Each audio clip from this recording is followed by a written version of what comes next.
Hello, bienvenue sur Emeline Lifestyle et Cuisine.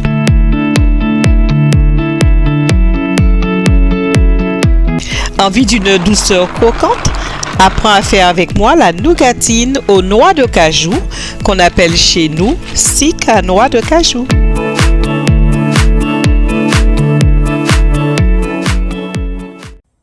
Le sic à noix de cajou, c'est une gourmandise qu'on aime bien aux Antilles à cause de son bon goût de caramel et de sa texture croquante. On le prépare aussi avec des cacahuètes que nous appelons pistaches et c'était à l'époque souvent vendu par des marchands ambulants. Pour faire ce sic à noix, il me faudra donc 150 g de sucre et 150 g de noix de cajou. Bien sûr, si j'ai 250 g de noix de cajou, je mettrai 250 g de sucre. Alors, on dit sucre, mais en créole, on dit sic.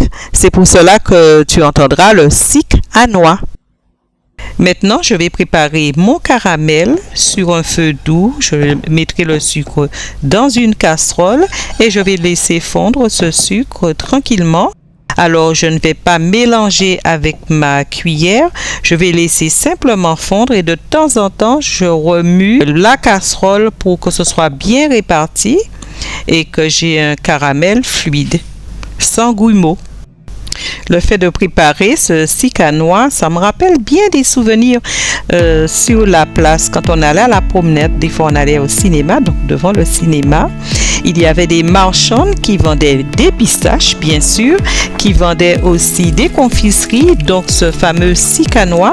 Et il y avait aussi le sic à pistache, mais le sic à noix, je me rappelle, était beaucoup plus cher que le sic à pistache. Il y avait aussi une confiserie. C'était, je crois, du caramel très foncé. Qu'est-ce qu'on avait d'autre? Le sucre à coco, les doucelettes et autres confiseries qui faisaient la joie des enfants. Pendant que je parlais, tu as dû remarquer que j'ai ajouté aussi une cuillerée à soupe d'eau. Hors du feu maintenant, on ajoute les noix de cajou. Il faut ensuite mélanger le tout pour bien enrober les noix de ce caramel.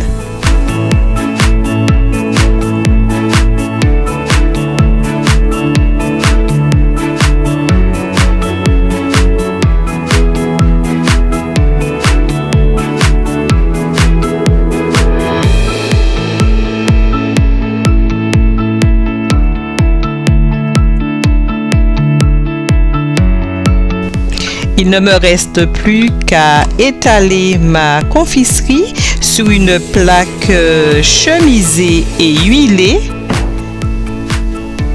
et laisser refroidir avant de découper. C'est tout.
bien, voilà une gourmandise facile, simple à réaliser et ça en peu de temps.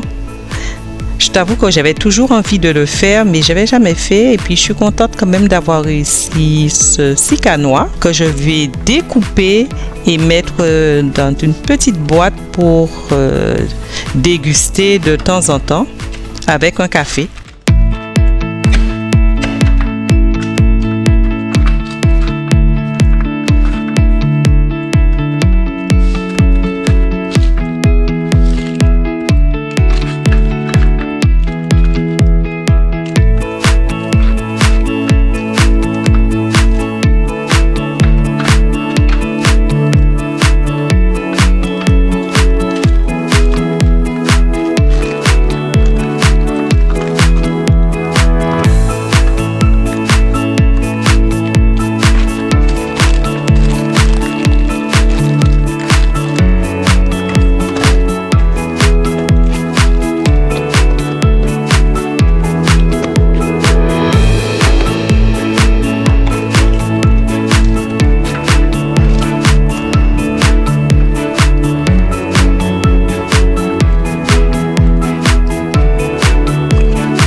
Alors, si cette vidéo t'a plu, n'oublie pas de liker, de partager et aussi de me dire en commentaire quelle est ta friandise préférée.